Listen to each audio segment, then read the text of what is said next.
The NFL's free agent legal tampering period begins on Monday the 10th. Yeah, I almost got confused myself because on Wednesday the 12th, teams can start signing guys. How active do you think the Giants are going to be? Let's talk about it next on the Big Blue Breakdown live.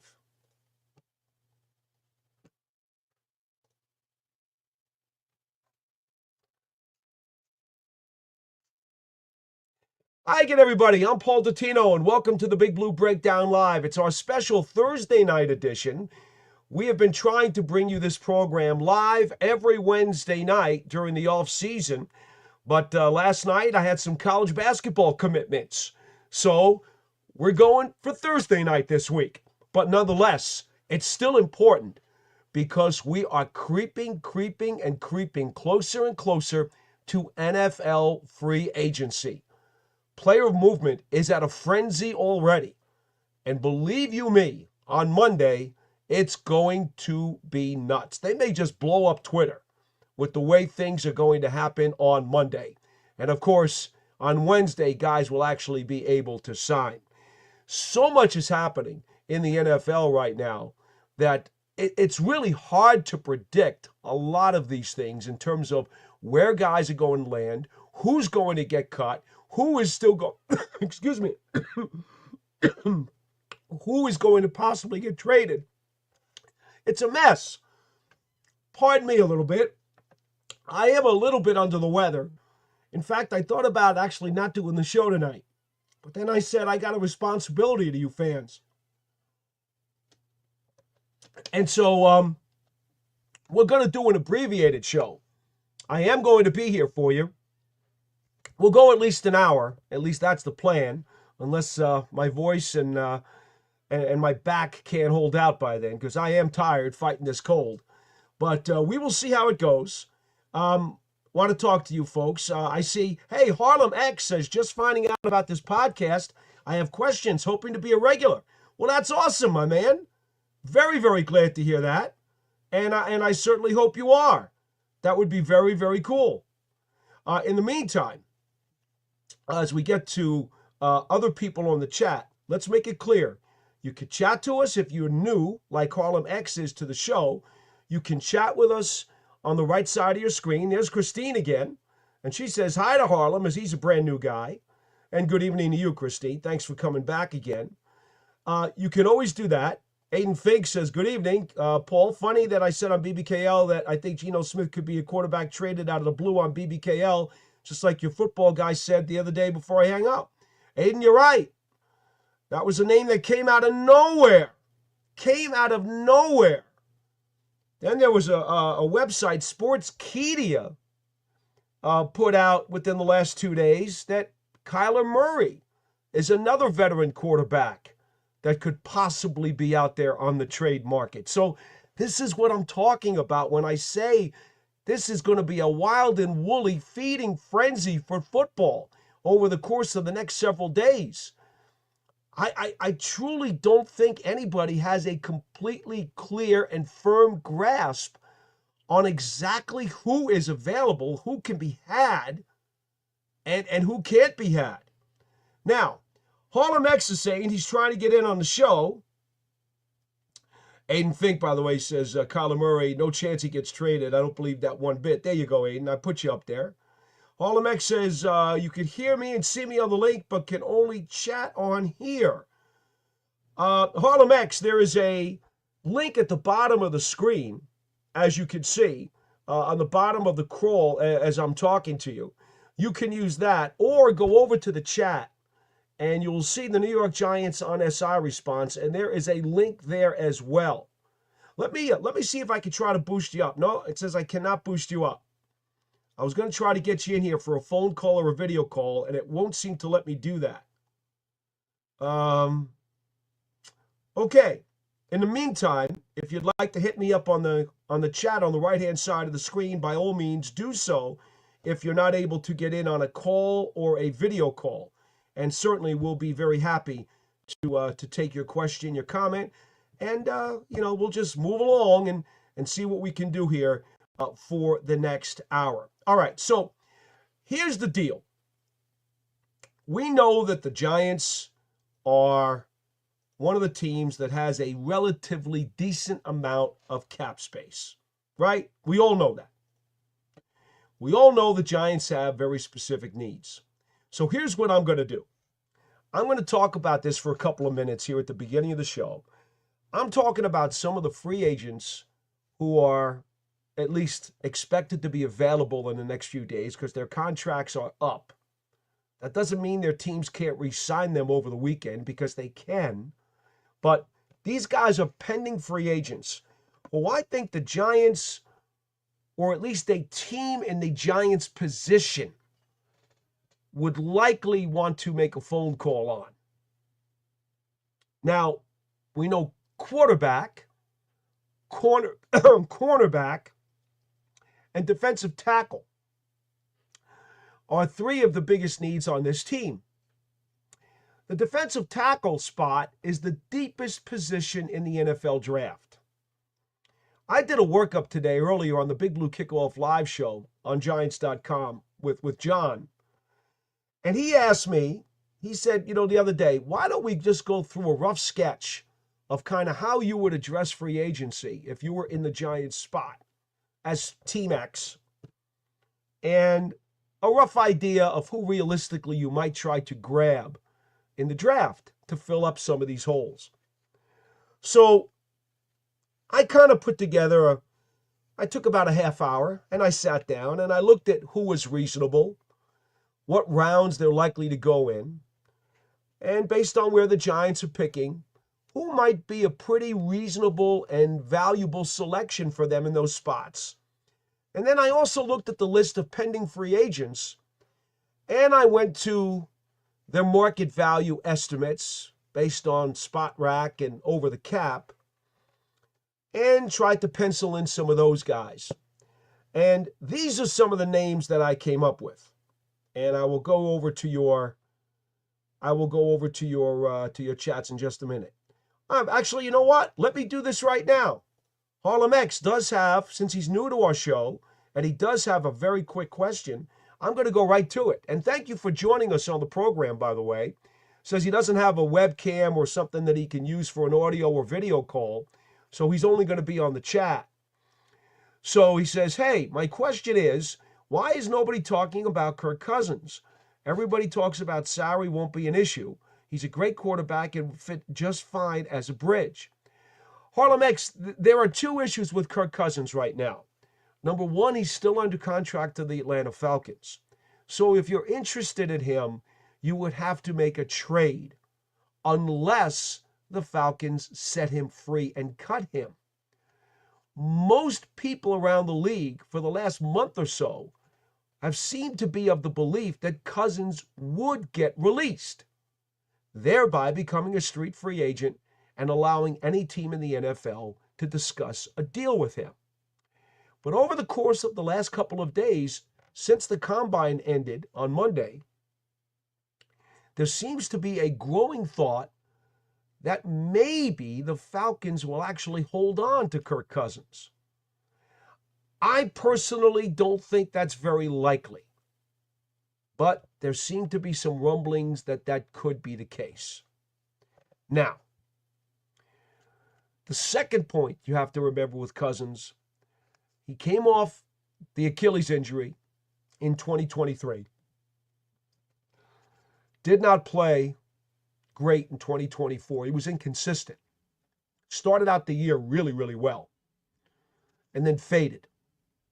Did not look good at all in his last several games before the Falcons benched him for Michael Penix.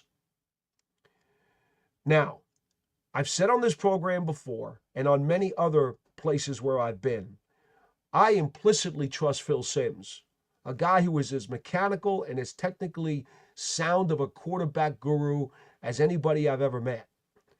And Phil tells me he believes that the Achilles injury that Cousins had the year before impacted his motion, and therefore his mechanics were thrown off, and as the year went on, it looked as though he had a dead arm, and he also became very inaccurate. So That's something you would want to check out if he were available. The other thing is that last week during the combine in Indianapolis, while I was out there for 4 days, Cousins put it out there to the media that he had somehow injured his shoulder going into those final few games that he started for the Falcons, and that he claims the Falcons did not know about it. The Falcons are claiming they did not know about it. Well, of course, because if they did, he would have had to have been on the injury list, and he was not.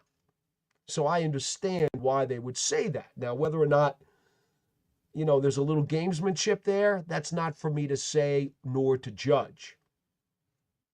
But with the Achilles injury that he is now going to be 2 seasons away from, and the supposed shoulder injury, whatever it was that he was referring to last year, any team that might be interested in acquiring Kirk Cousins, either through a trade or signing him if he gets cut and put out on the street, is going to have him undergo a complete physical with their medical staff.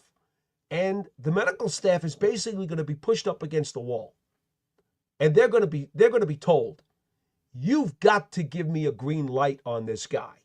You've got to tell me that you have a high level of confidence that he is going to play a full season at a competent level. Because if the medical staff does not have a high level of confidence, it's going to be very hard for a general manager to pull a trigger and gravitate toward Kirk Cousins.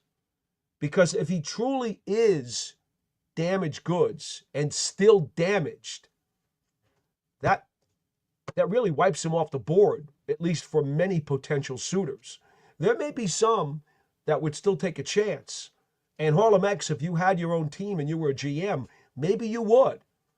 And again, I can't speak for you, but those are the 2 questions that have to be answered. Number 1, is Cousins going to be available? Number 2, can he pass all of your medical team's exams with confidence? That's what we're talking about. Now, Carl Banks was on a pod that he does with Bob Papa. Both guys are teammates on the Giants broadcast team with me. And Carl Banks said the other day, you should absolutely, if Cousins was available, put him through the whole medical workup. And if he's clean, you definitely should be interested in him. And I would concur with that. If available and your medical staff gives him a green light, why wouldn't you put him on the list of possibilities? But those 2 hurdles have yet to be cleared, Harlem X. So that's why, at the moment, nobody's really talking about Kirk Cousins. Aiden Fink says, Paul, I don't want Rodgers, as you know, and I know you don't either, but do you feel like they're going to end up signing him? Well, Aiden, the Giants need to sign a veteran quarterback who has won a bunch of games in this league before. Aaron Rodgers certainly does qualify. In fact, as I've said, you guys know, I've got this list of quarterbacks here. Let's see, it's kind of disappearing there. There we go. Now, when I printed this out a couple weeks ago, there were 40 available pending free agent quarterbacks. Of the 40, 13 of them had started a playoff game. 6 of them had started and won a playoff game. 3 of them had started a Super Bowl. 2 of them had won a Super Bowl. So, very quickly, here's the list. Playoff starters from the available free agents: Sam Darnold, Marcus Mariota, Joe Flacco, Mac Jones, Jimmy Garoppolo, Case Keenum, Mason Rudolph, Taylor Heineke, Carson Wentz, Russell Wilson, Teddy Bridgewater, Tyler Huntley, and Daniel Jones. Now, this list was printed out about 2 weeks ago. Okay? That's where it stood at that time. The 6 quarterbacks who had started and won a playoff game were Mariota, Flacco, Jimmy G, Keenum, Wilson, and Jones. And again, this list was updated after Andy Dalton re-signed with the Panthers. So that's kind of the time frame here. I probably need to get a new list. The guys who started a Super Bowl, Flacco, Jimmy G, and Russell Wilson. Flacco and Russell Wilson started and won a Super Bowl. Jimmy G started for the Niners and lost a Super Bowl. He also was a backup to Tom Brady on a Super Bowl champion when he was a rookie. And by the way, that team had 2 guys backing up Brady, and both of them are currently free agents, Jimmy G and Jacoby Brissett. Just as a matter of information. So that's kind of like some of the names that you'll be looking at if you're looking for guys who have at least accomplished something significant as a starter in this league, and I would say making the playoffs is something significant. Okay, Harlem X looks like he's actually been able to log in here and get us a video call. So I'm going to give this a shot, and let's see how this works. Hey, there you are. How you doing? Hey, what's going on? It's my first time. I mean, I just found out about this podcast like 2-3 days ago.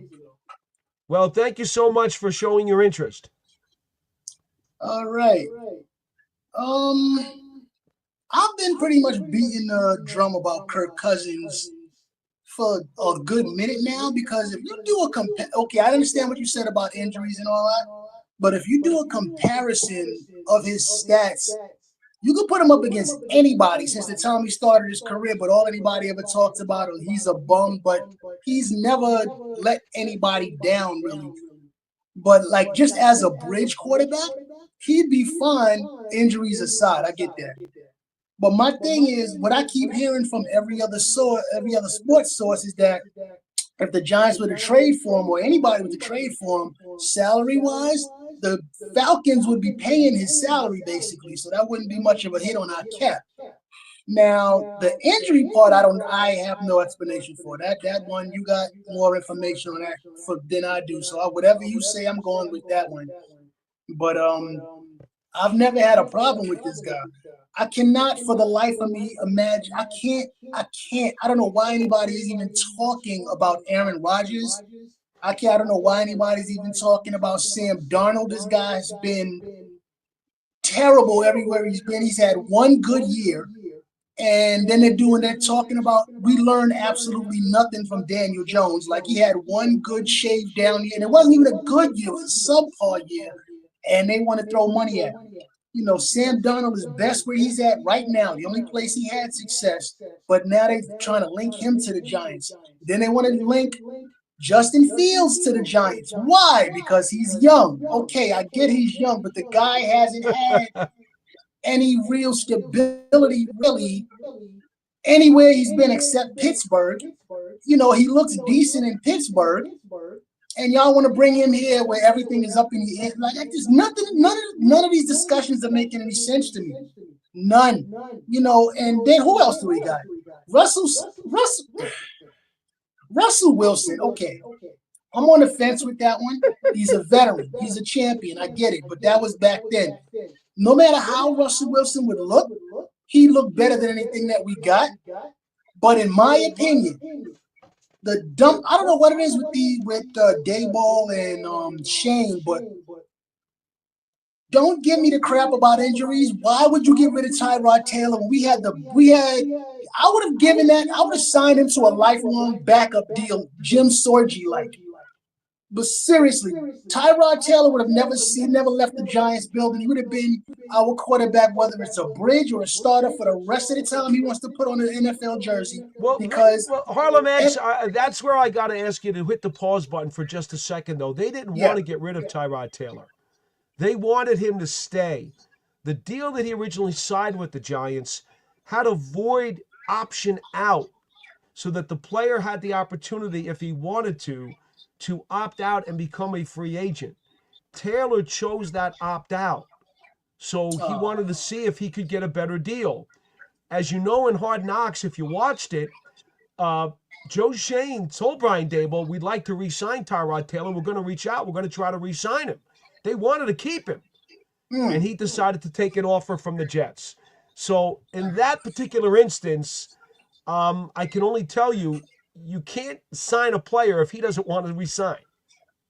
yeah, that's very true. Very true. But see, here's the thing with, and this is not necessarily about Tyrod Taylor. This is about just a legitimate quarterback. I am sick to death. This is one of the reasons why I just found your podcast and cut off every other Giant podcast because everybody kept saying the same thing. They're toying with getting rid of what's the guy name? I just had his name. Not Malik Neighbors, but the number 2 receiver we got. Oh, Darius Slayton. Slayton is a great. Slayton is a number 2 on any. Yeah, he's a number 2 on any team. Slayton and the other guy, the guy who was a rookie, I think last year. Well, Neighbors was the rookie last year, but here and Hyatt, of course, was in his second Hyatt. season. But Harlem X, let me just say about Darius Slayton, he is a free agent, and I believe, and most people in Indianapolis also believe this at the combine when I was talking to them, Slayton's going to get a very rich offer to go somewhere else, to a team that has a more dynamic passing game. And so, in all honesty, I don't think they'd be able to keep him. He's a guy who's going to want to go to a place where they can make better use of his deep passing talents or his deep receiving talents, and he's going to get paid too. So I don't think they can afford to keep him because he's going to get some good offers from some teams that are probably a lot closer to a championship than the Giants are. Yeah, and that's money aside. What the point I was trying to make was Jalen Hyatt, especially Jalen Hyatt. He's a great receiver. Look at how Jalen Hyatt's game completely jumped off the page when Tyrod Taylor, a legitimate quarterback, was all we needed. And all of a sudden, Jalen Hyatt looks like he's a legitimate threat. Darius Slayton looks like, okay, we got something here with our receiving squad. As soon as Tyrod Taylor went down, we went right back to Daniel Jones and whoever else. Our receiving squad looks garbage. My personal opinion, all we need is a legitimate quarterback, just somebody who knows just something under that helmet. And I mean, we got no reason to get rid of Jalen Hyatt or even entertain the idea. Because I'm hearing people like, if people on the SI network, what's wrong with Jalen Hyatt? Though he's questionable. We don't know what he is. We do know what he is. Go back and look at the tape when Tyrod Taylor was a quarterback. He was all over the place. But all of a sudden, I happen to be a fan of Jalen Hyatt, Harlem X. Just so you know, I very much thought last year in his second year in the league he would have a breakout season. He has tremendous speed. He did add some meat on his bones, so I do think he can be a little more physical and a little more durable than I originally believed when he came out of Tennessee in the draft.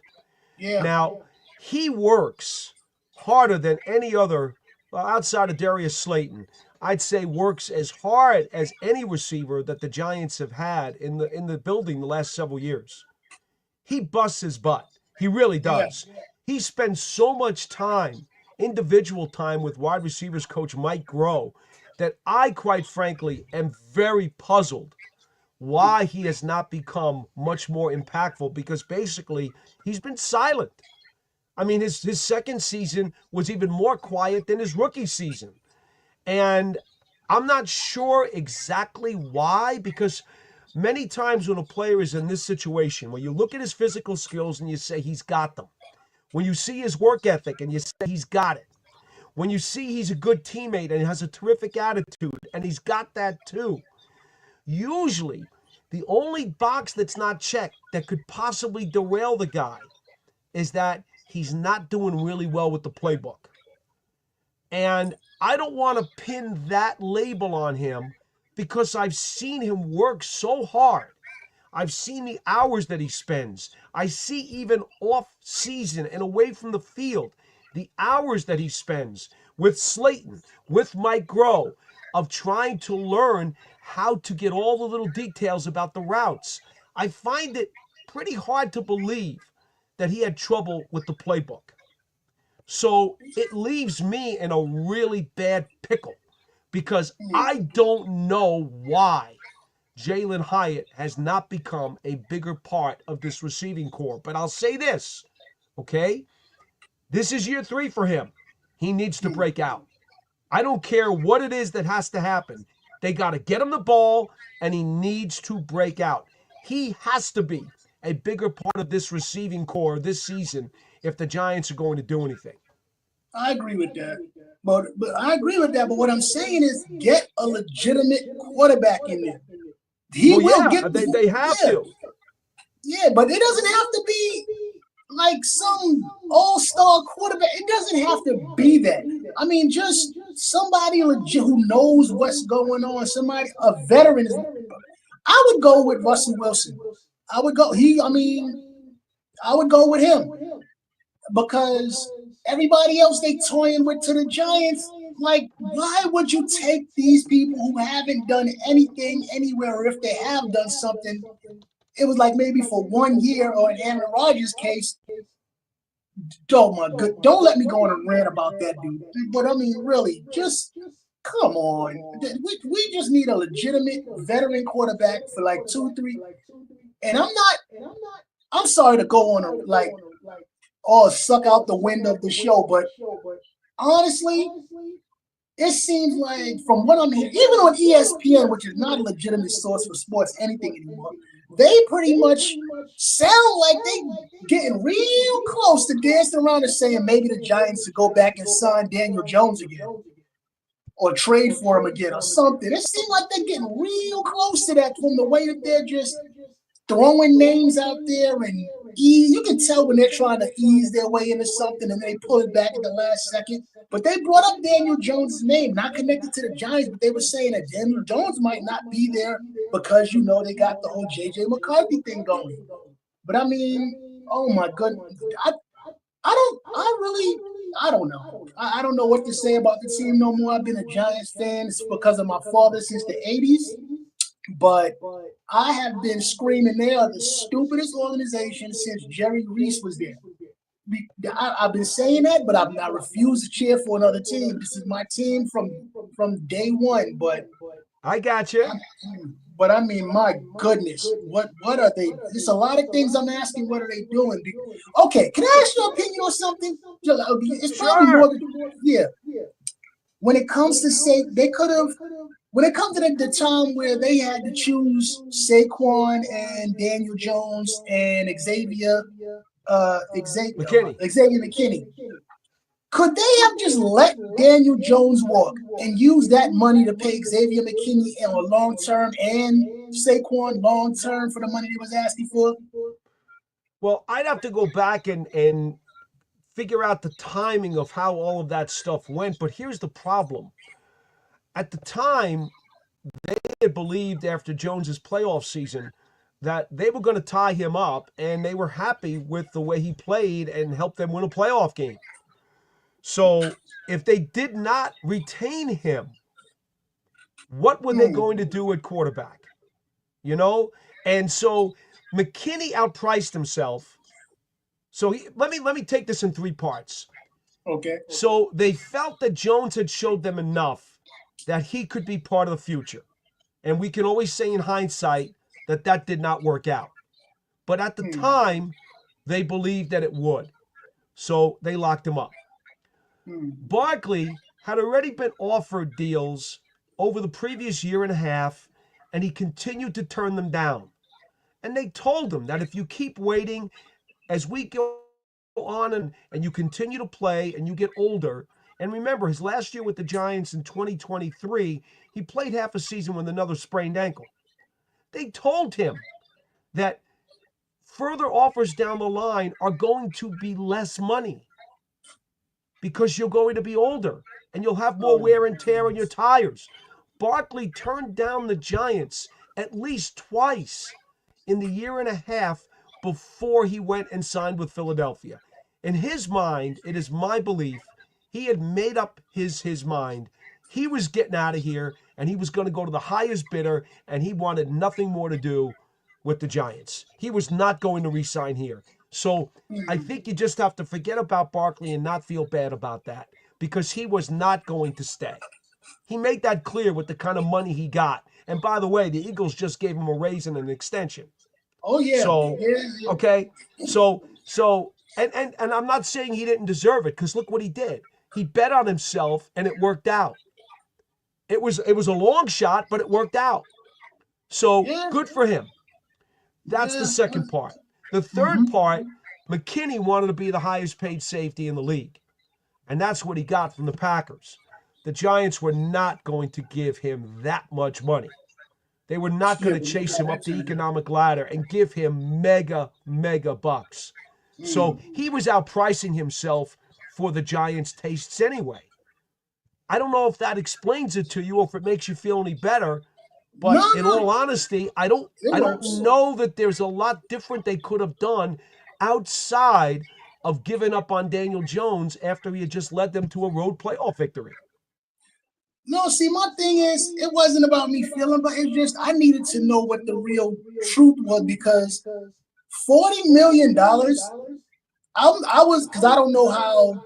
I don't know how the ins and outs of the salary cap, how it works, but I was assuming that because Barkley would have probably asked for like, I don't know, 13, 14 million. Xavier McKinney would have probably asked for like 17, 18. Out of 40, you could have, I was assuming you can make that work. That's what I thought, you can split it up between those two. But I mean, you asked about what we have done for quarterback. Daniel Jones, oh my goodness, we could have found something else, because I mean, my man, I tell people all the time on our Big Blue Kickoff show during the daytime, I tell everybody, hindsight is always 20/20. Hindsight will always be accurate, and hindsight will never be wrong. The Giants truly believed that Jones was going to be fine. It did not work out. And the problem with any of these, quote, star players, okay, or at least players who play key positions, when you tie your boat to a player in a key position within your franchise, you will either sink or swim based on how he turns out. That's just the way it goes. And sometimes you're going to get it right, and sometimes you're going to get it wrong. Yes, the sad part is the ones who are attached to that the most are quarterbacks. That's the sad part. Well, yeah, and that's why at the moment, you know, the Giants are in a pickle, and quite frankly, timing is also very critical. Could you imagine had the timing been in such a situation where there were projected 5 first-round quarterbacks, or 6 of them, like last year was a great year for quarterbacks, but because of the contractual status of where Daniel Jones was, it didn't make sense for them to take one last year. It made more sense to take Malik Neighbors. And I understood that. But now, unfortunately, they're in need because Jones didn't work out. And the pickle is that the draft class at quarterback is just not that good. So you're forced to go to the free agent shelf and try to find somebody who you think can do a decent job. I've recommended to a lot of people for months that if you didn't shop on the top shelf and go after some of these bigger names, Jimmy Garoppolo, for me, would be a bargain. And he's won a lot of games in this league, and he's taken a team to a Super Bowl as a starting quarterback.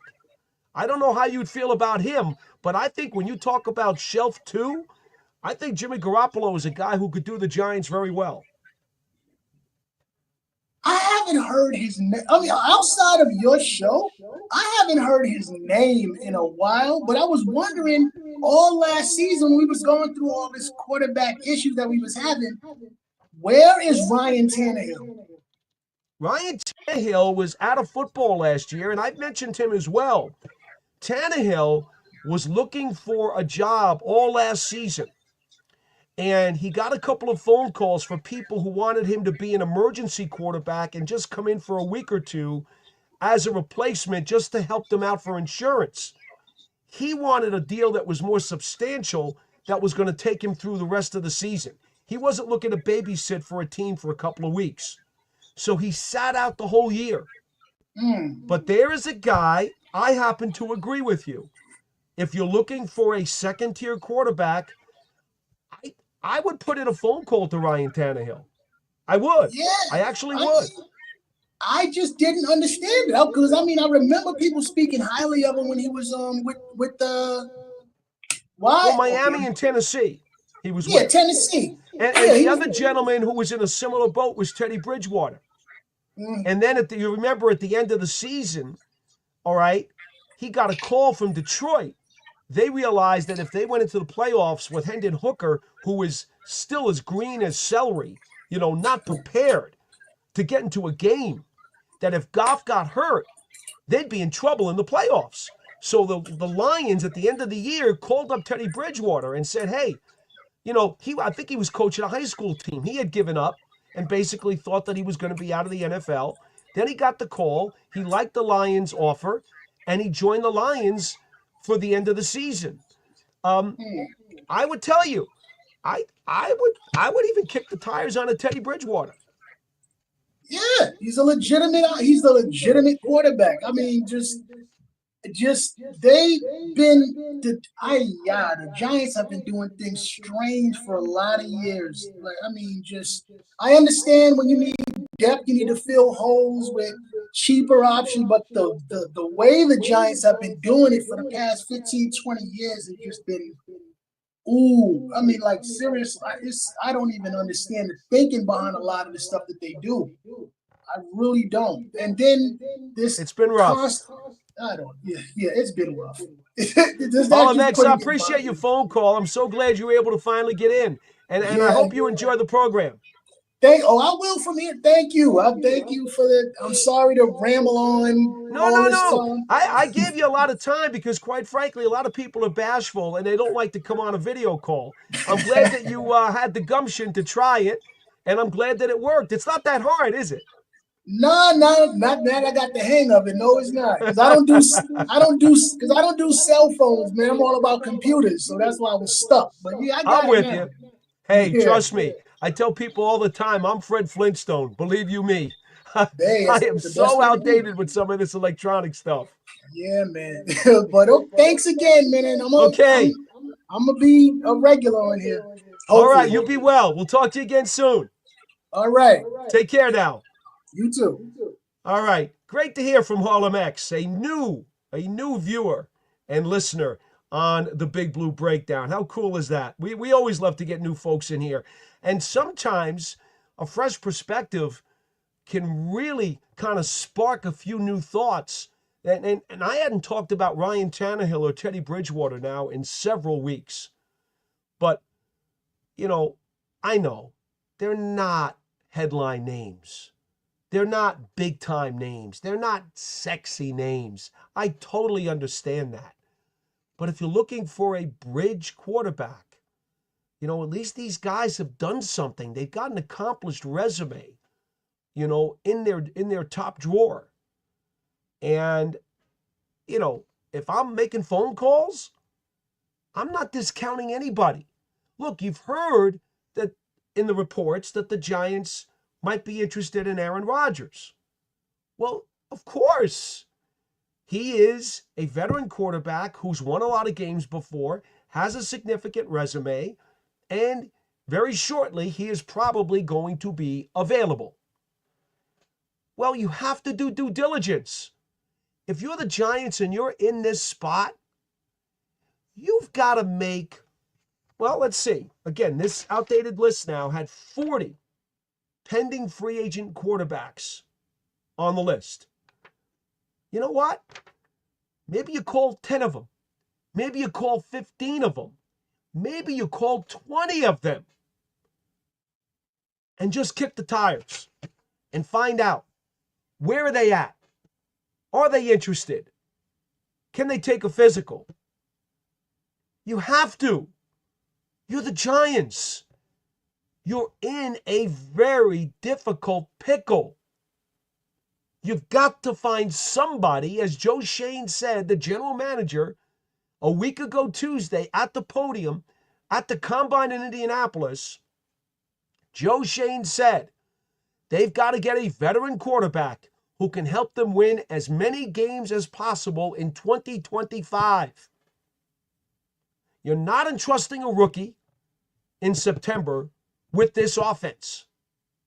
You're not. It's going to be a veteran. And that veteran has to have something substantial on his resume. Otherwise, when you look at the Giants' schedule this year, which is really, really tough and brutal, it's going to be quite an uphill climb. The quarterback has to have done something of substance. That's why there's a lot of these guys on this list I kind of would rule out right away, because either they're too young, guys like Trey Lance and Zach Wilson, whether or not you think they're any good, they're too young and too inexperienced. They don't have enough of winning games and winning experiences on their resume to deal with the gauntlet that is the Giants' 2025 schedule. Iman Perry, how are you? Says, Paul, the fourth Iron Man. Good, sir. Thanks, Iman. Harlem X with a really nice phone call. I appreciate you for coming in, my friend. Thank you so much for joining the program, and I hope you do enjoy. Mikey C says, should the G-Men swap picks with the Jets for Quinnen Williams? No. Quinnen Williams is a heck of a player, but see, the Giants already have so much money invested in Dexter Lawrence and in Brian Burns, and I suspect they'll pick up the fifth-year option on Kayvon Thibodeau. So now that's two very pricey guys on your front and one somewhat pricey guy on your front. You can't overprice the front and then not have enough to worry about the other holes on the team. So no, I would not do that. Not that Quinnen Williams is not a terrific player. Obviously, he's a terrific player. But this is where the salary cap gets involved. You know, it just does. It prevents you from doing things that you want to do football-wise. Okay. Harlem X says I look like crap, but okay, cool. Oh, don't worry about it, my friend. This is not a Hollywood production, okay? It's not premium cable or a pay channel. It's just good old YouTube. We're good. Thanks so much for coming on, though. Mikey C says Joe Milton. I can't believe we've heard on this program and also on Big Blue Kickoff Live a number of people who want to go get Joe Milton after he had just one game. Now, Mikey C, truth be told, and I have said this numerous times, going into the draft last year, I had Joe Milton down as a potential shot in the dark horse quarterback candidate for the Giants as a developmental in the 6th round. Okay? I know that we didn't have this program at that time, so many of you may not have heard me say it on Big Blue Kickoff Live, again, the show that I do for the Giants during the day. Maybe you didn't hear me on that program say it a year ago. But I was in on throwing mud against the wall, dark horse candidate, developmental Joe Milton. I talked to him at the Combine last year and had a real nice conversation with him. I was impressed with the young man, and man, he has a rifle arm. Oh boy, does he have an arm. But in this situation, it really doesn't do you a lot of good. Doesn't really help you out much right now. And, quite frankly, Just because he had one good game in the National Football League doesn't mean that he's the answer to your prayers. Aiden Fink says, one good game, Mikey, not sold. Okay. Aiden also says, the Rams are more likely at this point to release wide receiver Cooper Kupp than they are to trade him, according to Rap Sheet. Aiden, that was always the way that this was going to end. I don't think anybody in Indianapolis that I talked to expected Kupp to get traded. His contract is a little expensive for a guy who's played in the league as long as he has. And knowing that the Rams were in a bind, cap-wise, the logical thing was going to be to wait for them to release him and then try to sign him as a free agent. And to be frank, if the Giants had gotten Matt Stafford, I think that would have been a heck of a signing for the Giants and would have made a terrific addition. But that didn't happen, unfortunately. Christine says, very sad about Hyatt. He is an unbelievable mystery to me right now. But I hope that somehow they can unclog his talent and allow him to do what he can do on the field. Because I do believe that he has something to offer. Iman Perry says, these dudes obsessed with Daniel Jones. He's not even here anymore. That's true, Iman. There's no point in even talking about him. I don't know. I don't know. I don't think a lot of people at this point are. I think that's kind of finally dissipated. But it is what it is. I still think that Daniel Jones will resurface as a starter in the NFL at some point, and I think he will do well. I still believe in him. I think he is an above-average NFL quarterback as a starter. I believe that, talent-wise. Now, a lot went wrong, and this year, after the first month of the season, he started going downhill, and things started to disconnect, and he did not play very well. And his last month as a Giant, it was not very pretty. He was no longer the guy he was at the start of the season in September, when he actually wasn't playing poorly, but the team around him was self-destructing. If he had only been able to keep that up, things might have been a little different for him. But the team had so badly self-destructed around him, and then he just wound up sliding downhill. And it was an inevitable ending for Daniel Jones. But I do believe, much like Geno Smith, much like Sam Darnold, much like Jim Plunkett many, many years ago, I do believe that there will be a resuscitation or a renaissance of Daniel Jones, and he's going to make his mark in this league. I think he's still going to do good things in the National Football League. Mikey C says that one game talk is like Pocahontas clapping her hands, hoping her teeth don't fall out. Okay. I'm not really sure how I'm supposed to react to that. I think that's a Disney character, right? I'm not much for cartoon movies, folks. I'm sorry. Iman Perry says they got away from what made Jones successful in 2022. Dable started calling the plays. Well, Iman, a lot of things went wrong. The drop passes. Andrew Thomas got hurt. The line started cracking after the first month or so of the season. It was just a bunch of stuff. And then Jones himself, his play started to slip. And once his play started to slip, you knew there was no coming back from that. Even I did. As much as I didn't want that to happen for him, it was obvious.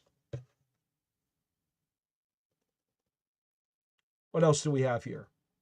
Isaac Moore says, Kyler is too rich and not worth the price, in my opinion. Kyler Murray is the 10th highest paid quarterback in the NFL, I believe, at about $50 million a year. If memory serves, he's got at least 2 years, maybe 3 left on his contract. I suppose the thought of the speculation article that I saw probably was of the opinion that the Cardinals are going to be in rebuild. And if they were to move Murray, now would be the time to do it, because if they moved him to a team that needed a quarterback that was picking in the first 3 picks, they could give that team an established guy who's won some games in this league before, who is under contract for a couple of seasons, and then they would draft one of the young quarterbacks at the top of this draft and reset. We know they reset when they drafted Josh Rosen. God knows why they drafted him. I've never figured that one out. And then they drafted Kyler Murray. I guess the speculation of the article was about, would the Cardinals reset again? That would be the logic behind them moving him. I have no evidence to indicate that there's any truth to that. I think it was just a speculation type article that suggested maybe the Cardinals were ready to turn things over. The Big Moo, one of our regulars, says, "Hi, Paul. I got a late YouTube notification as usual." Well, Big Moo, I tried to let you. Do you guys know that? Here, let me take this off a minute. Oh, you know what? Wait a minute. I see what's wrong with this. What's wrong with this is that you guys don't have my lower third. There you go. That's the problem. At Giants WFAN is my handle on Twitter. Big Moo, I'm always promoting the show the day of the show. Again, in the off season, we're trying to do it every Wednesday night, 8:00 p.m. Eastern Time. But unfortunately, because I had a college basketball commitment yesterday, I could not do it. So I did get on yesterday on the Twitter. Again, you see it down here? Giants WFAN. That's my Twitter handle, or my Twitter page. And I did put up there yesterday that due to a college basketball conflict, this week's program would be on Thursday. And then I did promote it earlier today. So the only thing I can say, Big Moo, is that please try, if you can, hang with me on Twitter, and I'll try to give you as much notice as I possibly can. Olamek says, "Okay, I see I'm going to enjoy this show and podcast." Well, I hope so. I hope so. And he thanks everybody for their help, and anybody who helped him out in getting onto our program, finding our program, and participating in our program. Thank you so much. All right. Christine says she agrees about the quarterbacks in free agency. I mean, it is what it is, you know? I thought Andy Dalton might not have been a bad option. You know, he's been to the playoffs 4 different times, lost all 4 first-round games with the Bengals. I get it. But he re-signed with the Panthers, as we found out, I guess it was last week or 2 weeks ago. So, you know, he's off the list. But he might not have been a bad choice. But Taylor Heineke? Carson Wentz, I think that ship has long since sailed. I don't think I could look at him. Anyway. Man, look at some of these other names on this list. Bailey Zappi, Desmond Ridder. Oh, boy. Kyle Trask and Nick Mullins, Cooper Rush. Like I said, I would not make a phone call to every guy available on that list. I would not. But I don't know, are there 10 guys there on this list? A dozen guys on this list that I would at least kick the tires on and make a phone call to? I still, and by the way, let me go back for 1 second. I know there were a lot of people who were really ticked off at me when I came out with when I said Jimmy Garoppolo would be a good guy to potentially think about if you were a team in the Giants' spot? Well, here's what's interesting. I got a lot of pushback on Jimmy G. Okay? But Greg Rosenthal, who is one of the lead writers for NFL media, and you could read his copy on NFL.com. Okay? He had Jimmy Garoppolo as one of his top 6 available free agent quarterbacks this offseason. Just saying. Just saying. I wish I could find that article for you right now. Let's see. Rankings by position. Here it is. His ranking of the available quarterbacks in free agency are Sam Darnold, who was going to cost you quite a bit of money if you want him, off of just one good season. I'm still not necessarily a believer, but there are people who are going to pay him rather well, or at least offer him some good money after one good season. His number 2 quarterback is Justin Fields. I'm not sure that I agree with that, but again, he is young.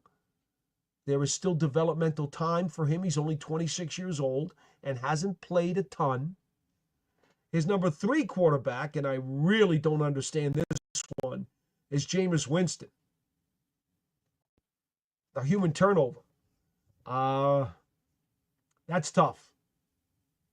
In a game that requires you for ball security and holding on to the football, Winston just gives it away far too many times for me to even consider him anywhere near the top of this list. He's got Russell Wilson at number 4. Jacoby Brissett at number 5. And Jimmy Garoppolo at number 6. How about that? And then, believe it or not, he's got Daniel Jones as number 7. That's Greg Rosenthal of NFL Media on NFL.com. He's got the top 101 free agents available this offseason. And he's got 7 quarterbacks ranked 1 to 7. And he's got Jimmy G number 6, 2 spots behind Russell Wilson. I don't know why he's got him behind Jacoby Brissett. I really don't. And maybe it's because of the injury history. You know, Jimmy G has had some injuries, and I'm very much aware of that. But his resume also says that he's produced at a pretty high level when he's played. I do think he is a tier 2 guy, though. He's not a tier 1 guy like Wilson or Cousins or Rodgers. Again, if Cousins is available.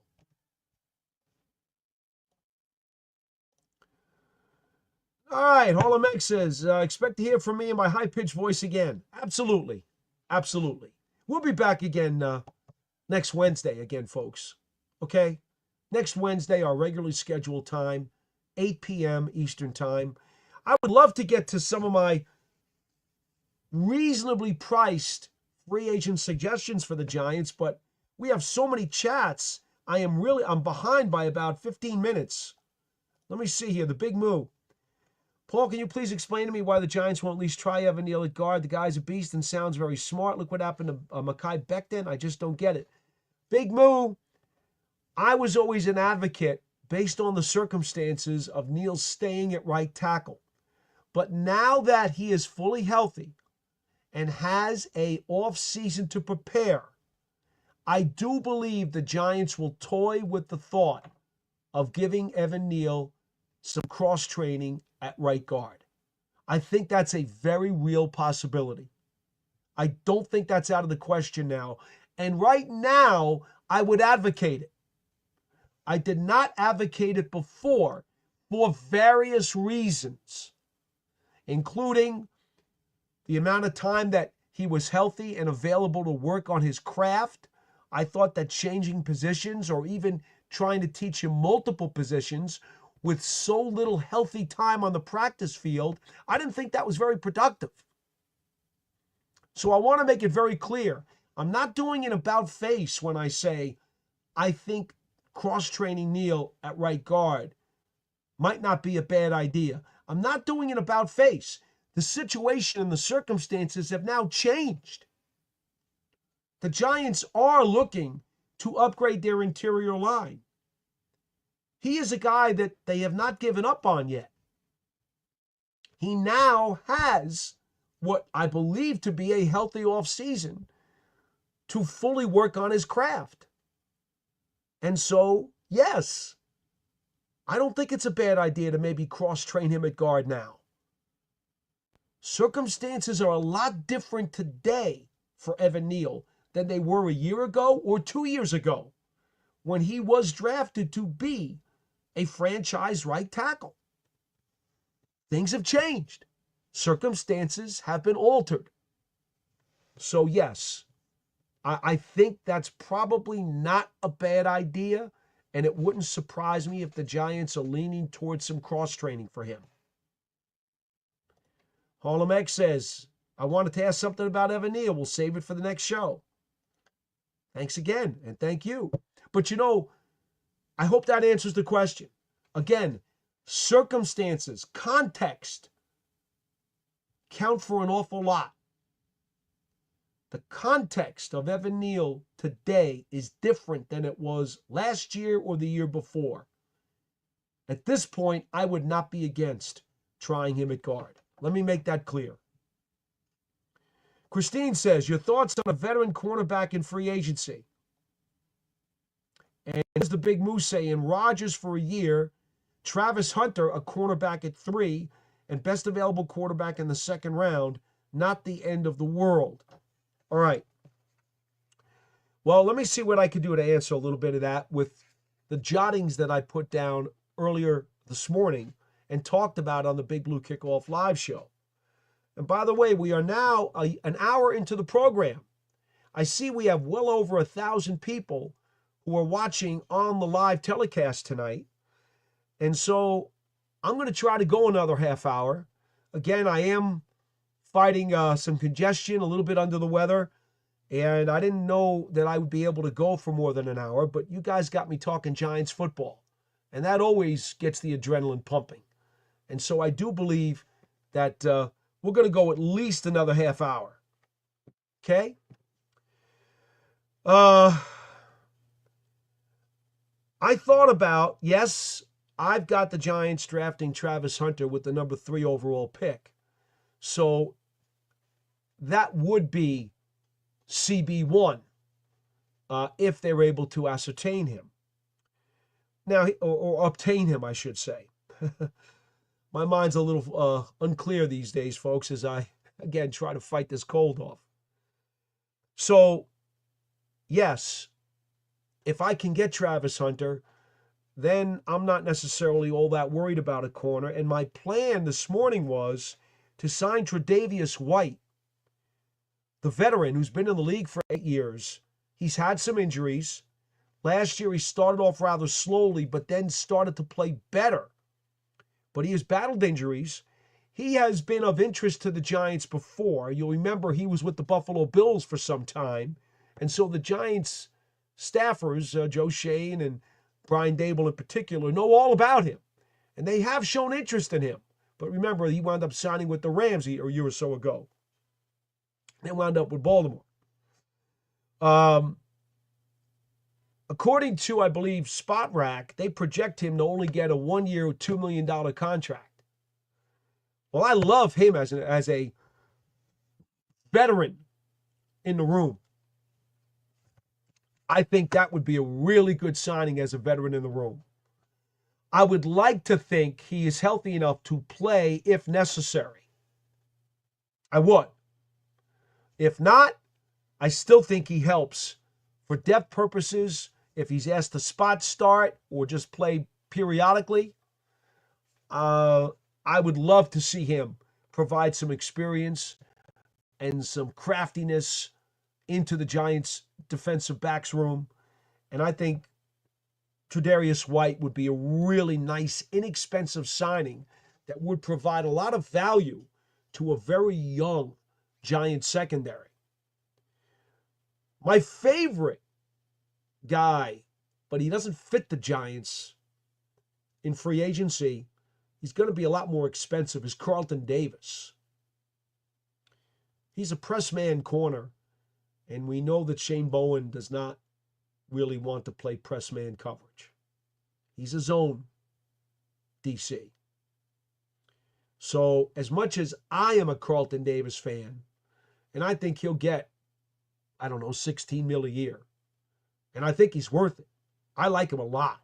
Very physical. Really good against the run, too. Carlton Davis is my favorite cornerback in free agency. It's hard not to like Charvarius Ward or DJ Reed as well. I understand that. I happen to be a Carlton Davis guy. But he does not fit what the Giants do. So there's no sense in pouring out money and going after a Carlton Davis because he doesn't fit the scheme. Anyway, that's a little bit, that kind of goes into this list that we talked about on today's show. So, Christine, I'm glad you asked, and Big Moo as well. Queensboro Brother says, hey, Paul, the former team systems some of these quarterbacks have played with is significant, like Jimmy and Carson. Am I blowing hot air or am I making a point? Well, you're talking about Jimmy G coming from the Rams. Carson Wentz was with the Chiefs. Obviously, two winning programs that had very good passing games. I'm just not sure that Carson Wentz is ever going to get fixed.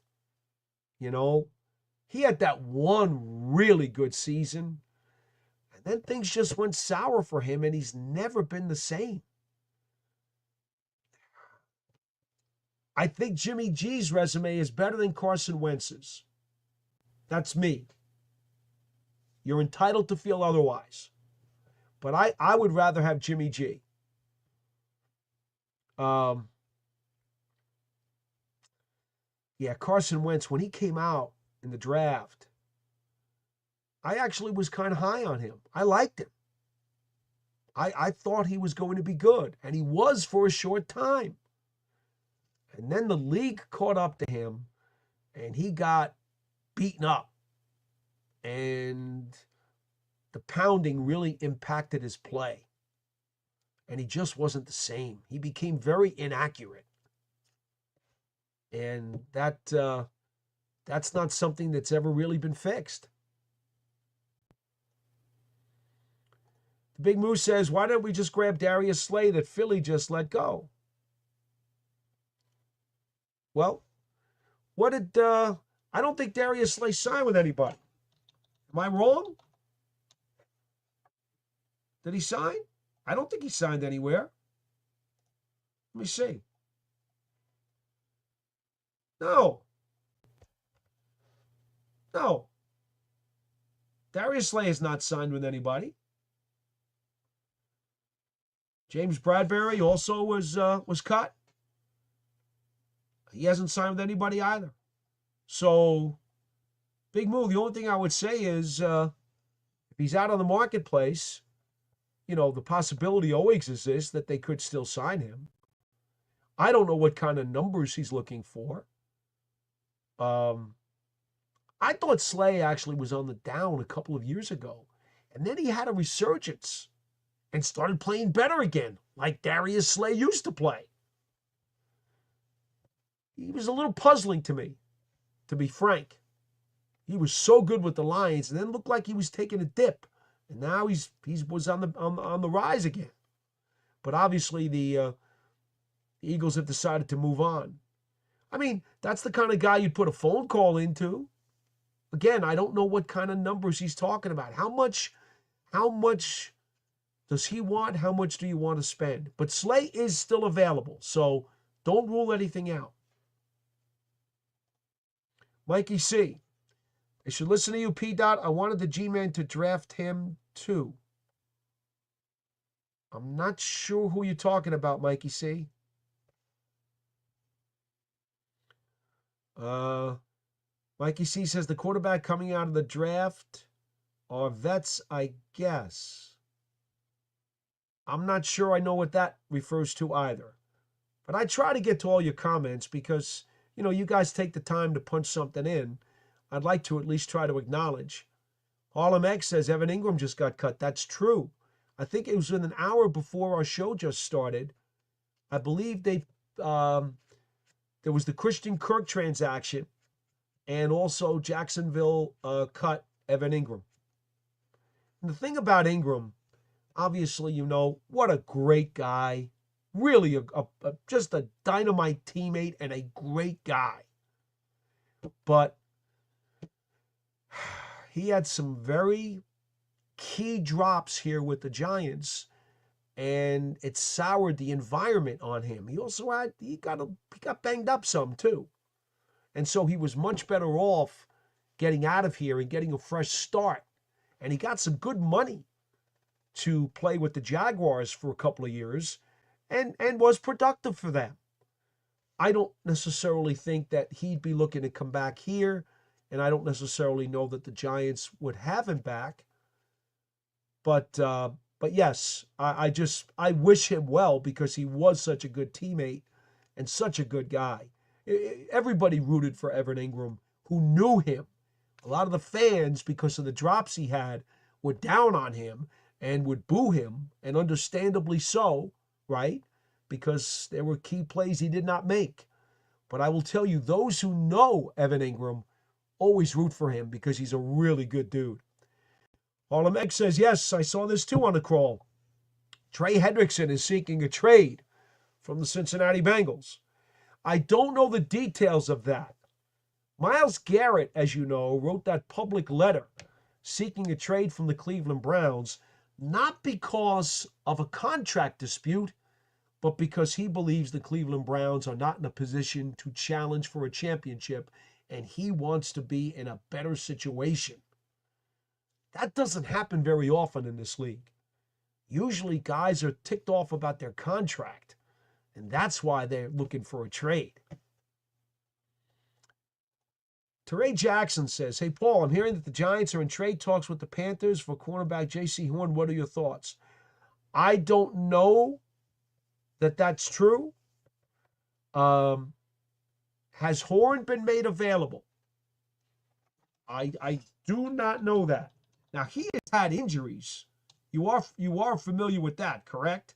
He has had some injuries. Let me just see what the last report is on him. All right. We have ESPN. Here's a report online right now. ESPN reports Panthers poised to lock down star J.C. Horn. Okay. That does not seem to indicate that he is on his way out. ESPN's Jeremy Fowler said, quote, they also want to complete an extension with star corner J.C. Horn sooner rather than later. Okay, I think that pretty much answers that question.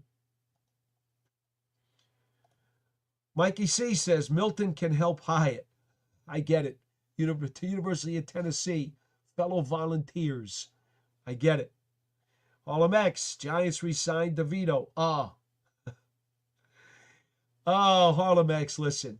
There's nothing wrong with having Tommy DeVito come back here. He was a restricted free agent. You offer him the tender, you bring him back. He's dirt cheap.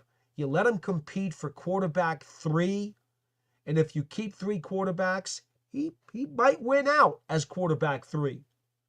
And if you don't, he either gets claimed by another team, which I think could easily happen, or he goes to the practice squad.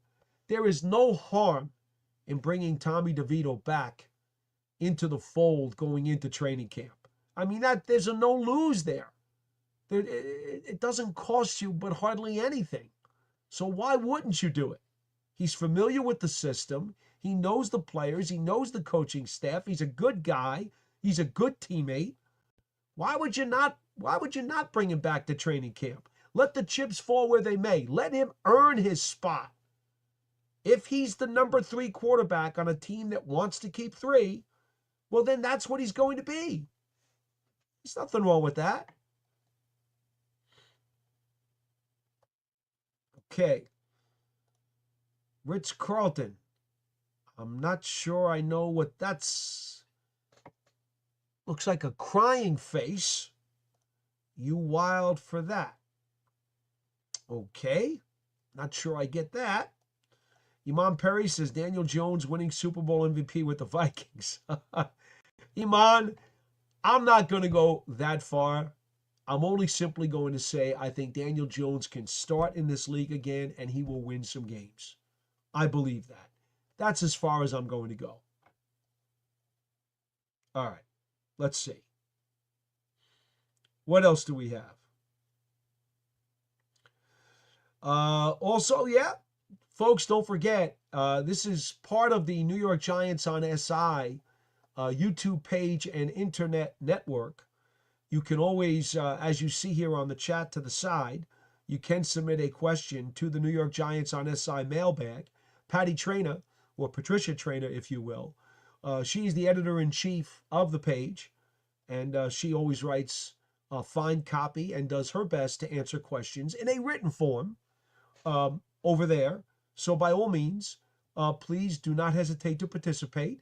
If, in fact, you decide that you thought about something after the show is over, you could always hit me up on Giants at WFAN, or you could go over to the New York Giants on SI mailbag and certainly do something there as well.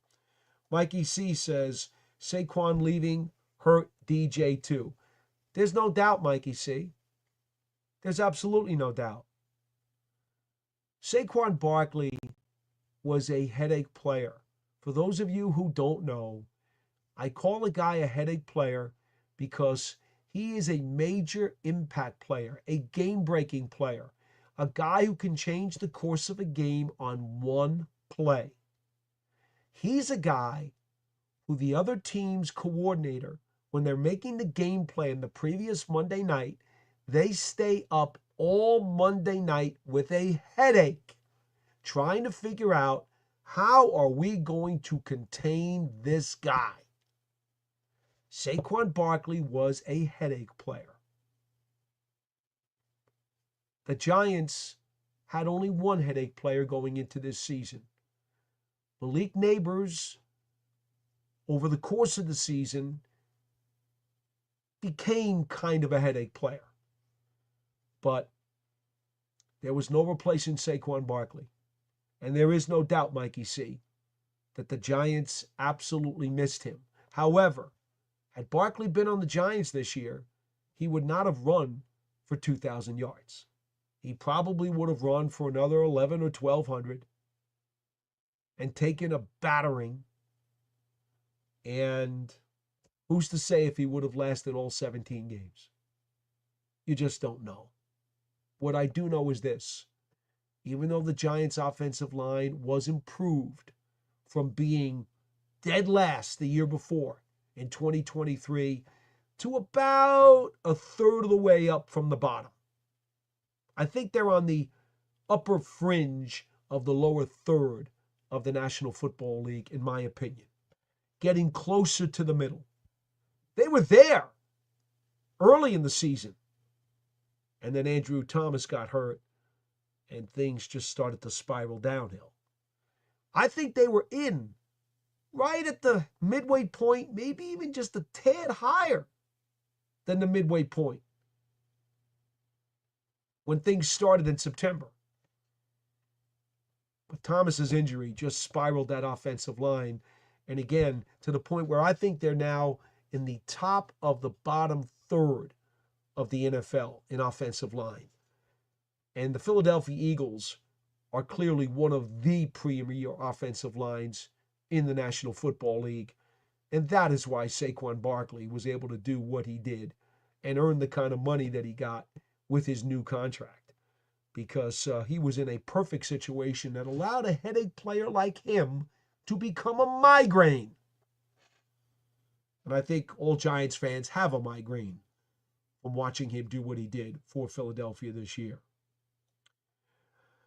Isaac Moore says DeVito is not even a good backup. Is right. Isaac, I think Tommy DeVito has proven he is a very solid number 3 in this league. Don't disparage him, okay? I didn't see enough out of him this year when he did get some chances to play to say that he's a solid number 2. I didn't see enough of that. But do I believe he is a solid number 3? Absolutely. For any team that wants to keep 3 quarterbacks on their 53, Tommy DeVito is a fine solution as a number 3. There's absolutely no question in my mind. I will not disparage him and say that he does not belong as a number 3. But you have to decide, is your team going to keep 3 quarterbacks on its 53-man roster? That becomes a different question entirely.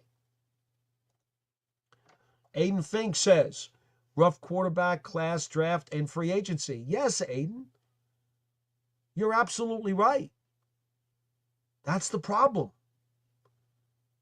The Giants' timing of this perfect storm is really bad. It's really bad. Because that's why they're in this pickle that they're in. There's no great answer to this.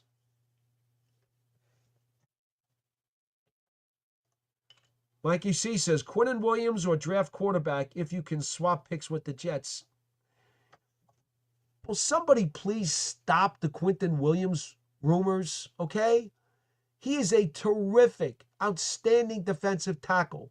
The Giants are not going to load up another ultra-expensive defensive tackle on their front line. They're not going to do that. It makes no sense to put that kind of money into that position, especially when the draft has quality defensive tackles that are going to be able to give you good snaps all the way maybe into the 5th round. At least 3 for sure, likely 4th round, and possibly even 5th round. This may be the best ever defensive tackle draft class in the history of football. In fact, earlier today, I told John that I would draft Ty Robinson out of Nebraska after making a trade, and this is a good time to mention this. What I suggested to John today is that you sign Russell Wilson, you sign Tre'Davious White, you sign wide receiver Mike Williams as a free agent, and you sign right guard Brandon Scherf as a free agent. In the draft, if you had your druthers, you take Travis Hunter at 3. You trade up from 34 to 27 with Baltimore, and you take Jackson Dart. You get picks 27 and 91, and you trade them picks number 34 and 65. So I'd be moving up into the bottom of the 1st round and flopping picks with Baltimore in the 3rd round. Okay? So, at 91, I'm taking Jackson Dart at 27. I'm taking Ty Robinson, the 3 technique defensive tackle out of Nebraska at 91. In the 4th round, at 104, I'm taking Jamari Caldwell, the defensive tackle, and he is a moose out of Oregon. So I've taken a 3 technique, and I've also taken a plugger.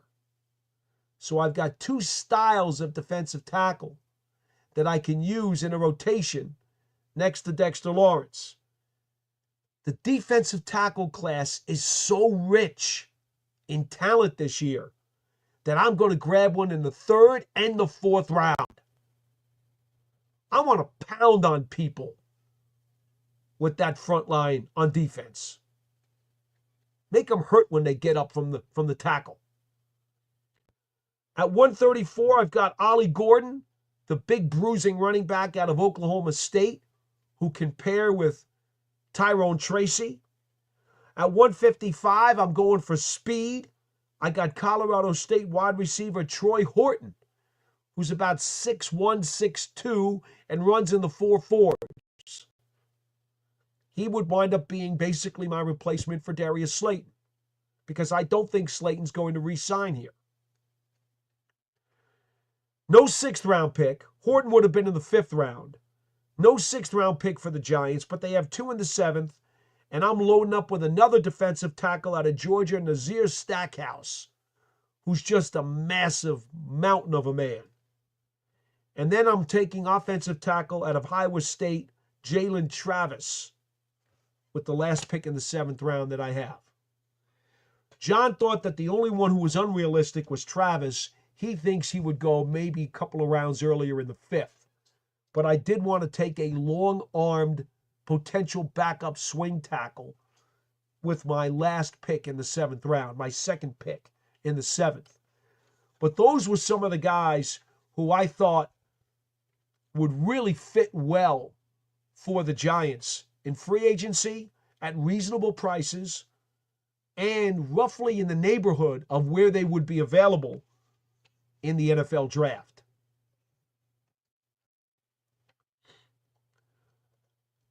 Aiden says, Paul, do you think any of the quarterbacks we would sign as a bridge could even make it a full year starting 17 games with a rookie behind him? Don't know if it's possible anymore. Extremely difficult. Well, it depends on who the bridge is, depends on how your line protects him, and it depends on who the rookie is.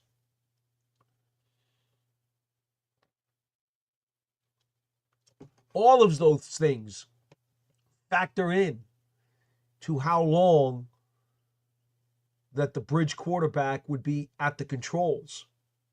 Certainly one factor is, can you maintain a competitive record throughout the course of the season? That's certainly one of the factors. The other factor is, does the bridge stay healthy? The other factor is the bridge playing well? And then the other factor is, how quickly does the coaching staff think the rookie is in terms of prepared? Because you don't want to throw him in there if he's ill-prepared. Remember when Eli replaced Kurt Warner? Warner had led the Giants to a 5-4 record. But according to Tom Coughlin, first of all, he didn't like the way that Warner was holding on to the ball too long, and he was getting hit. The offensive line was terrible. He was fumbling the ball. And Tom Coughlin felt that if they got Eli in there for the final several games of the season, even though it cost them a chance to potentially make a wild card, he thought that getting Eli in there would then accelerate his growth and that the following year would pay off. And it did. Remember the 2004 finale against Dallas when Eli Manning led the Giants to a come-from-behind victory in the final seconds? I remember John Mara has said many times, and so has Ernie Accorsi, saying that they knew after that win that Eli was the right guy for the job. And what happened in 2005? Eli Manning was the starting quarterback and the Giants made the playoffs. That doesn't happen if Tom Coughlin doesn't force Eli Manning into the lineup during the latter part of the 2004 season. It turned out to be the right thing that time. I'm usually not a proponent of playing a rookie quarterback in his first season. That's not my MO. That time, it worked out. And it was to the Giants' benefit because it was just upwards from there. Aiden says, Dable would want to give the rookie a chance too if we're not good and out of contention toward the end of the season. In all likelihood, Aiden, you're probably right. But, that's not anything that you or I or even Brian Dable can control.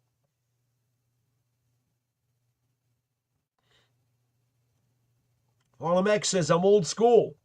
Unless that rookie quarterback is freaking Joe Montana right out of the draft, sit his behind down on the bench for at least 1 year and watch and learn. Harlem X, that's how I feel. That's how I feel. I will always be of the opinion that a rookie quarterback should sit in his first year. very rarely do I advocate that he should play quickly. But there are always exceptions to the rule, especially given certain circumstances and situations that the team is facing at that moment. That's one of those rules that can't be 100% of the time and hard fastened. In this game, you have to know that even though you have certain theories and certain rules, there can be exceptions. You don't break the rules just to break them or because you feel like it. There have to be very specific conditions, in my opinion, for a team to break their plan and then to, for example, force a rookie quarterback onto the field much sooner than he should be on the field. Aiden says there's no patience at the quarterback position anymore. Boy, are you forever right. Isaac Moore says Stafford pulled a Soto. Oh, I don't know that. I don't know that. I think that was more a Rams situation. You know, they were hoping to get Stafford for less money than he was probably worth. And then ultimately, when it got hot in the kitchen and they could see that there were teams really interested in him, they realized that, oh my goodness, what if we let this guy walk out the door? If we actually trade this guy, we have a team that just contended for the NFC Championship with a quarterback who is still playing at a very high level. And we're going to have to tell our fans that we offed him. I think they woke up from that nightmare and decided, okay, we better pay up because it was best for the Rams to keep Matthew Stafford. And it was best for Matthew Stafford to stay with the Rams. I mean, I don't think anybody would disagree with either of those two statements. Mikey C, let's hope Neil gets guard reps. Christine says, agree, Harlem X. James O'Keefe. Hi, Paul. Late to the pod tonight. Sorry if you covered this, but do you foresee Giants trying to re-sign Tyree Phillips for backup tackle or swing tackle? I think he's one of those potential insurance policies. I think they would probably invite him to training camp if, he couldn't find somewhere else to go. I think the Giants probably would like to draft a potential young swing tackle in the draft at some point. That's what I would think. I projected one for them. Again, Jalen Travis out of Iowa State. I projected him in the 7th round. That might be late, but I could see them doing that. If that does not happen, perhaps Tyree Phillips, if he doesn't have any other offers that entice him, I would see no reason why you wouldn't invite him back and let him try to win a job. You see, you know what's interesting for me? The guard position for the Giants, Greg Van Roten was a stopgap, and it turned out he was very consistent, played all 17 games, and played at a very satisfactory level. I don't think he's going anywhere. I think if they want him back, I think he'll come back. I do think they'd like to upgrade the spot. Now, I do think I mentioned Brandon Scherf would be a free agent. That Spot Rack suggested he could get a 1-year, $7 million deal. I think that would be a real deal that would interest me if I were in that position. Now, the other guards who would compete would be possibly Evan Neal, right? We've talked about him with positional flexibility now. And I think a lot of people are forgetting about Jake Kubas. Jake Kubas is Richie Seubert 2.0. free agent, undrafted rookie, comes from a small school, doesn't have the measurables, doesn't have anything that sticks out that says he's going to be a terrific player, except for the fact that he's a blood and guts warrior who works his butt off and does everything the coaches want him to do and will basically do anything he has to do to get the job done.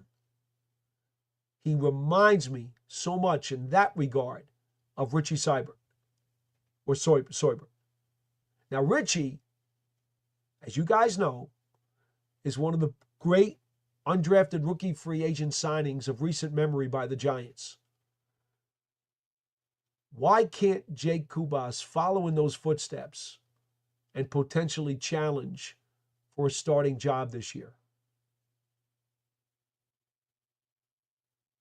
That's why I'm not drafting a guard really high, and I'm more likely to pay a guy like Brandon Scherf a reasonable amount of money, because if he wins the job, fine, he starts, and I'm happy with that. And if he doesn't win the job, okay, well, he's going to be good for my locker room. He's going to be a veteran who's going to make me feel really good about the depth that I have. Because if Kubas or Neal or Azudu, if you want to throw Joshua Azudu into that mix, if one of those guys beats out a Brandon Scherf, well, then they did really good at camp, because he's a solid player. So if one of those youngsters beats him out, then that just means all the more for the Giants. It just means that their guard depth was greatly enhanced. That's why I would go that way. That was the rationale behind me making that decision if I were a GM of Team X in the Giants situation. Blackout Comics says, how are they liking the cornerback in free agency? Lots of good ones. Lots of expensive ones, too.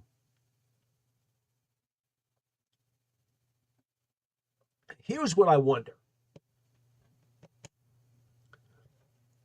And I'm not saying it's a bad idea, because you need good cornerbacks. Every team needs good cornerbacks.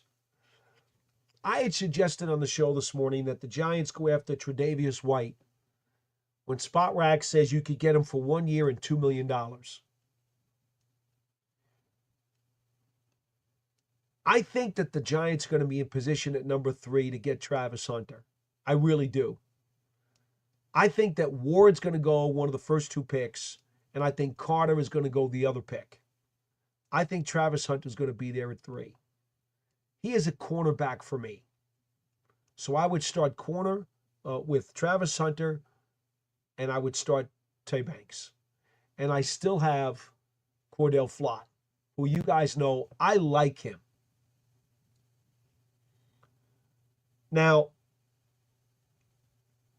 I could understand if that makes you a little queasy, because you don't know that you're going to get Travis Hunter at number 3. There's no guarantee of that. And if you don't grab a corner in free agency, now you've got Banks and Flott. And now what if Travis Hunter gets taken at 1 or 2? And now that's all you've got. You've got Flott and you've got Banks again, and you haven't upgraded yourself at all. That is very, very, very risky. So, John's thought was, you might have to pay $15 million a year and go after one of those high-level corners who are available. Thing is, what if you pay $15 or $16 million a year for one of the high-level free agent corners out there? So now you've got the high-priced free agent corner. You've got Tay Banks. And if Travis Hunter slips into your lap at number 3, well, yeah, you take him. But he's going to sit. Right? He's going to sit because he's a rookie. Now, some of you out there are probably saying, well, put him in over Tay Banks right away. I'm not so sure I would do that right away. So, and also if you put a lot of money into a free agent corner, that takes away potential money that you might need to get the veteran QB, depending upon who it is.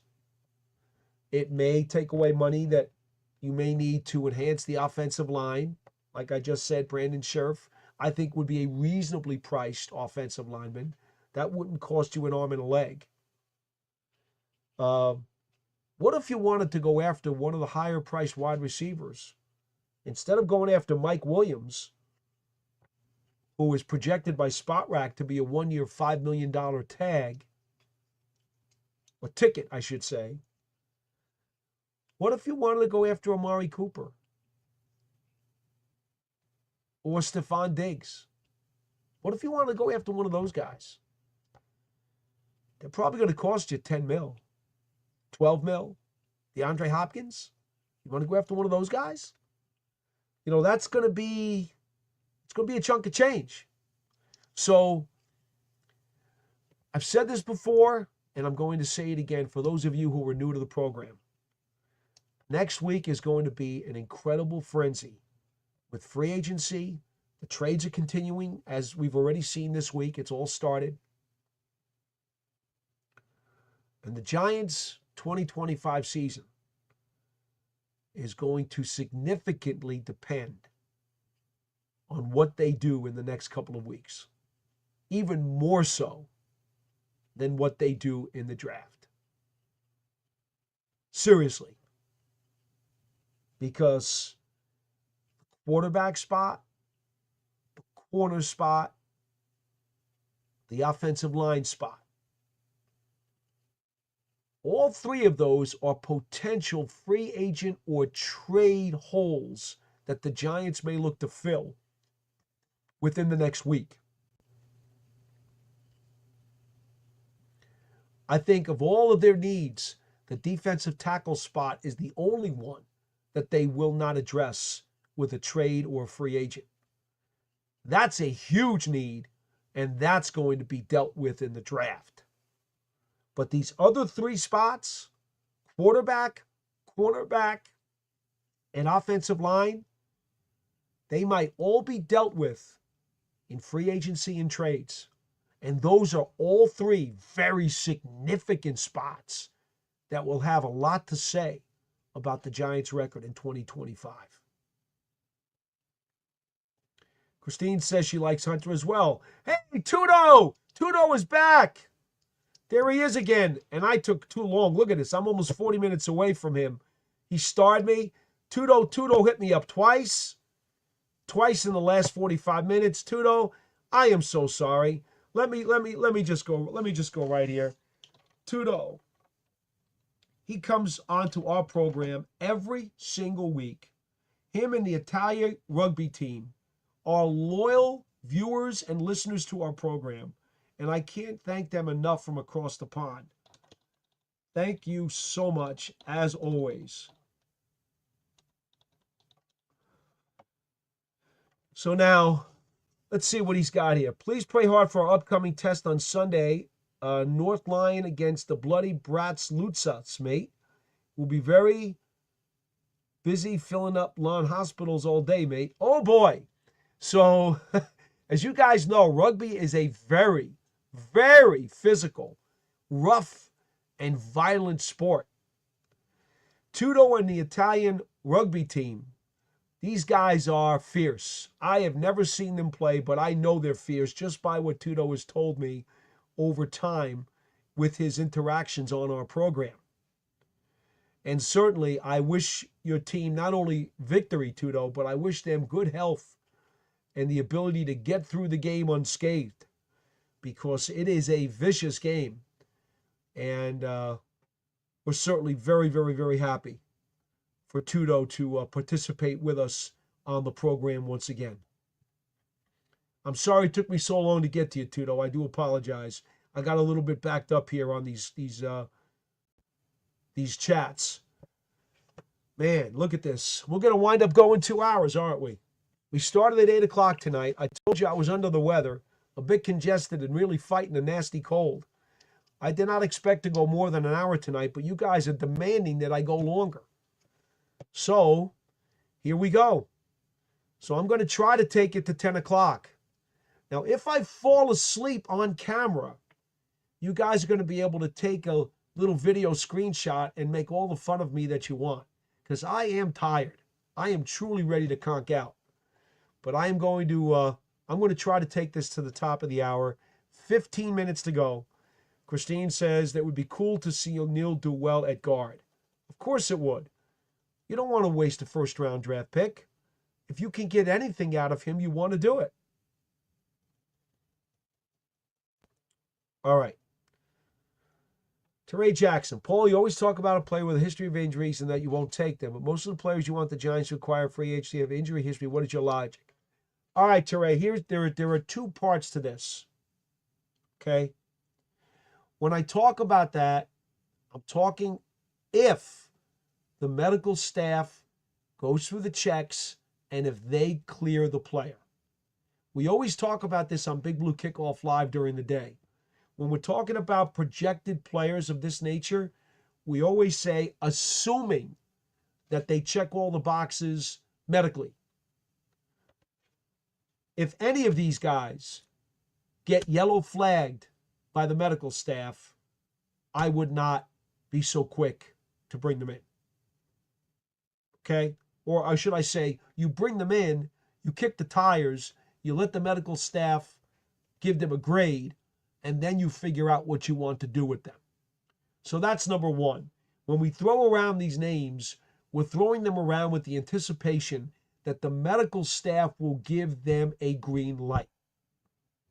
So that's number one, because you're absolutely right. Coming out of college,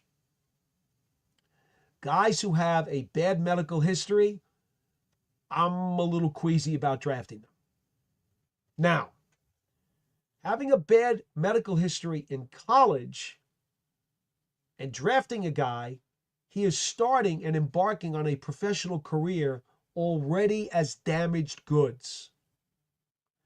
That is different than a guy who's already been in the NFL and he has been banged up.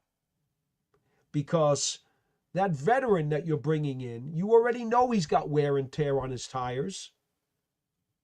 And there is a certain expectation. He's been beaten up. He's been seasoned. He's got a hardened shell. You know, I'm going to sign him for X number of dollars based on his production and based on what I think he can do with me for the next year, 2, maybe 3 years. But when you draft a rookie and you're bringing him in as a babyface, and now he's going to embark on an NFL career, you're hoping you're going to have him for at least 4 years, right? 4-year contract, unless he's a first-round pick. Then you got the 5th-year option. You're hoping the guy's going to be good enough that you're then going to sign him to a second contract that may be another 3 or 4 years. So any rookie you bring in, you got to think in the back of your mind that maybe there's a potential that we might look 6, 7, 8 years down the road with this guy. Could he be that good that we'll like him so much that we'll want him for all those years? Well, if he's already had significant injury history in college before he even stepped onto an NFL field, that's why he's dented, and that's why I will take him down a notch when I'm looking at him in the draft. Because you're not usually looking at, when you go for a veteran, you're not looking at him saying, oh, we're looking to sign this guy for 2 contracts. I hope that we have him 7, 8 years down the road. You're usually not doing that when you're looking to acquire a veteran. It's normally for a much shorter term. But when you draft a rookie, there's always the possibility that he'll work out really, really well, and you're going to want him for at least 2 full contracts. Teray, I hope that explains it to you.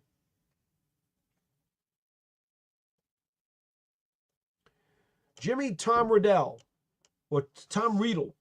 I'm sorry if I pronounced it wrong. We got about 11 minutes to go, and then I definitely have to pack it in. I am running out of steam quickly. Hey, Paul, hope as well. Who have you heard from talking to people in and around the Giants organization that's going to be the vet quarterback the Giants sign? Jimmy, there are certain laws of confidentiality. I'm part of the official New York Giants broadcast team, and there are certainly rules of confidentiality that I cannot talk about certain things that I hear within the building or see within the building. But let's just say this. Any veteran quarterback who has a substantial winning experience on his resume, you would think is going to be in play based on what Joe Schoen said at the podium in Indianapolis a week ago Tuesday. We all know that if you want to connect some breadcrumbs here, that it was well reported in many instances last offseason that Russell Wilson, on his free agent trek, stopped in on the Giants, according to the reports, stopped in on the Giants before he went to the Pittsburgh Steelers. The assumption is that because the Giants made it very clear that when Daniel Jones is healthy and rehabbed from his torn ACL, he is their starting quarterback, and that the free agent that the Giants were going to sign last summer was simply going to be a placeholder, an emergency quarterback, and not be considered the starter. It is widely assumed that that's why Russell Wilson left so quickly and decided to go to the Pittsburgh Steelers, where he was told he would compete with Justin Fields for the starting job. Russell Wilson obviously believed in himself that he would beat out Justin Fields and become the Steelers starter. As it turned out, it took a little bit of time, but that is what eventually happened. It stands to reason that Russell Wilson, if he is going to be set free, and my understanding from talking to people in Indianapolis, and I say my understanding because I talked to people from Pittsburgh in Indianapolis. I can only tell you what they passed along to me. Their belief was that Justin Fields is favored by the offensive coordinator with the Steelers, and that the Steelers think that Justin Fields has a lot more upside to him at only 26 years old. We know that Russell Wilson is a decade older than Justin Fields, and his best days are behind him. So the logical assumption regarding the Steelers is that they are going to want to keep the younger guy, and they will allow Russell Wilson to become a free agent. Russell Wilson, after starting the second half of last season and going to the playoffs with Pittsburgh, it makes sense to believe that he still thinks of himself as a starting quarterback in the National Football League. So, here's the thing. If he were to have a conversation with Team X in the Giants situation, and they need a veteran quarterback who has won games to start this season, those breadcrumbs would seem to fit. Now, I'm just talking pure logic here. Those breadcrumbs would seem to fit. So when I projected for Team X in the Giants situation, which free agent quarterback would I see as a good fit for that Team X? I project Russell Wilson to be the quarterback that would project to Team X. I can't make it any more plain than that.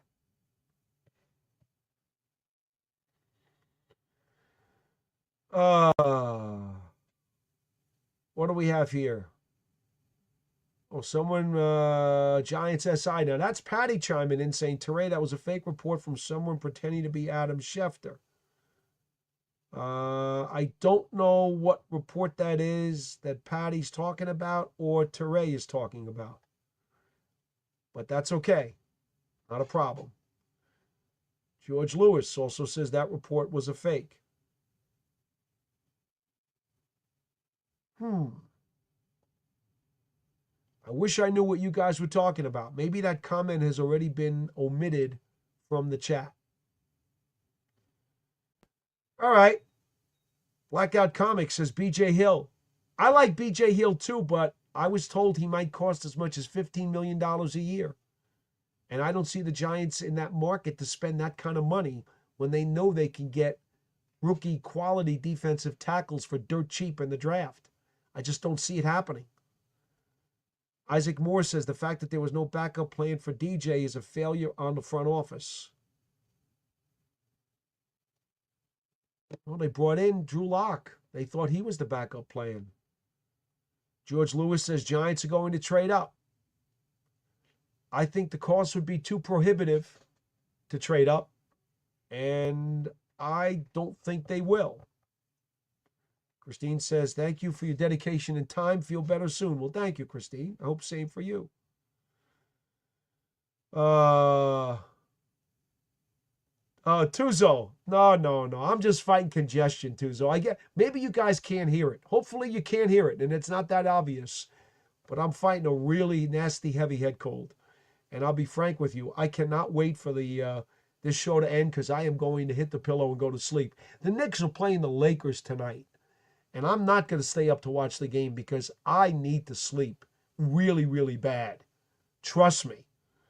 It's going to hurt me not to watch the Knicks game tonight, but I need to get to sleep. James O'Keefe, what are your thoughts on DJ Metcalf? You mean DK Metcalf? Definitely qualifies as a skyscraper receiver. Yeah, but you're going to have to pay. The talk is they want a first and a third round pick, which no one's going to give them, Seattle. And then you gotta renegotiate a deal with him and sign him to a mega rich contract. That doesn't make any sense. Isaac Morse, you're right. Too rich, James, no question. Adam says the same thing. First and the third round, no. Isaac says he's looking for 30 mil. Yeah, no. That's not gonna work. Aiden says, I'll make it go viral if you fall asleep on camera. Aiden, I'm about to go there. So I better get off of this program real quick. I'm going to try to take it for another 3 minutes, get you to the top of the hour. Oh, all right. I appreciate you guys. Isaac and New York Giants Maven. That's Patty over there, and New York Giants on SI. Harlem X says, get well soon. Thank you. Hoping for a speedy recovery. Again, guys, it's just a nasty head cold. It's nothing more than that. Thank God. Shanita Jackson, Paul, last week I told you I wasn't big on the Giants getting Stafford. I didn't want Aaron Rodgers. A week later, Stafford wasn't a Giant. But this Rodgers and Adams rumors are picking up. Adam. Who is Adam? I guess this Rodgers and Adams rumors are picking up. I'm not sure what that means.